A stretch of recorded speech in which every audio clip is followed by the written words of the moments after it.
एक भी बहुत है। बोले सच्चिदानंद भगवान की। जननी जनी तो भक्त जनी, या दाता या शूर, नहीं तो बाँ जुड़ी है भली, काहे गवावे नूर।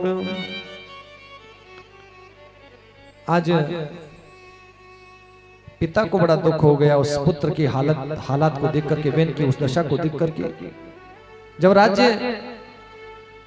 राजा विहीन हो गया तो वेन का राज्याभिषेक कर दिया गया था। अधार्मिकता दुष्टता करने वाला था, तो ऋषियों को मारने के लिए दौड़ा, तो ऋषियों ने उसको मृत्यु दंड दे दिया। अब उस मृत राजा की भुजाओं को मंथन किया गया। फिर उस कि जब भुजाओं का मंथन किया गया तो पृथु प्रकट हुए और अर्ची का प्राकट्य हुआ। पृथु कौन? जिन्होंने फिर पुनः यज्ञों के द्वारा और अपने प्रयास के द्वारा पृथ्वी का गाय रूप में दोहन किया है, वो है महाराज पृथु। इसी वंश में फिर आगे चल करके प्राचीन बरही हुए, जो यज्ञ कर रहे थे लेकिन यज्ञ में पशु बलि दे रहे थे। एक बात और, जिस भी यज्ञ में पशु बलि दी जाती है वो यज्ञ कभी सफल हो ही नहीं सकता। पाप तो पाप आता है। हमारे हिमाचल में एक प्रथा है। क्या प्रथा है? हम सब हिमाचल वासी तो इसलिए पता है कि प्रथा है। किसी को पूछने गए महाराज क्या है, उन्होंने कह दिया जी आपको पितृदोष लगा है। क्या लगा है? पितृदोष। फिर डिपार्टमेंट बने हुए ना, फिर अगले डिपार्टमेंट के पास आपको रेफरल दे दिया गया, आगे जाइए।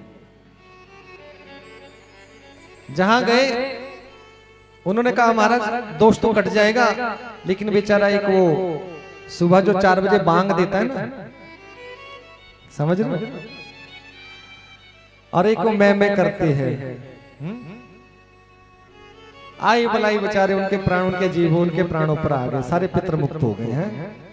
बताओ कौन सा पितर मुक्त होगा? पाप किया वो जो पितर है वो भी एक पाप है।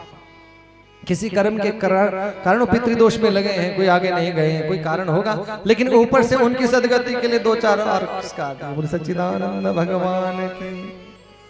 तो कैसे मुक्ति हो? ये चलन है, बचें, ध्यान रखें। ये किसी जीव की हत्या करने से यदि आप सोचोगे कि पुण्य मिल जाएगा, तो मुझे नहीं लगता किसी को कोई पुण्य मिलने वाला है।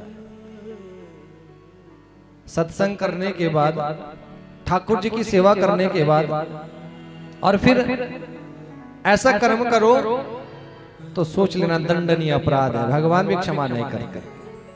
कुछ लोगों को तो मैंने ऐसा भी पाया है कि घर में खूब ठाकुर जी की सेवा करते हैं। किसकी सेवा करते हैं? ठाकुर जी की सेवा करते हैं। महाराज ठाकुर जी तो पूजा रूम में, बाकी काम तो उधर किचन में चलता है। समझ रहे बात? हाँ, तो ऐसा काम जो जानबूझ के करता है ना, बात समझ लेना, पिटाई हो जाएगी। हाँ, भगवान दंड दे देंगे। जो अभक्ष्य भक्ष्य पदार्थों का सेवन कर रहे हैं, एक तरफ ठाकुर जी की सेवा भी करते हो, घर में उनको बिठा भी रखा है, कुछ बनेगा तो वो सारे में उड़ेगा, वो सब कुछ होगा। निवेदन एक है, मैं आपसे प्रार्थना करना चाहता हूं, किसी भी यज्ञ में, वो पितृ यज्ञ हो, देव यज्ञ हो, कोई भी देवता किसी पशु की बलि नहीं लेते हैं। और जो कोई ऐसा कार्य करते हैं, सोच लेना एक तरह का अपराध हो रहा है, और उस अपराध का दंड उस जीव को कभी न कभी भोगना पड़ेगा। बोले सच्चिदानंद भगवान के। प्राचीन पर ही ऐसा ही कार्य कर रहे थे। नारद जी ने कहा क्या कर रहे हो?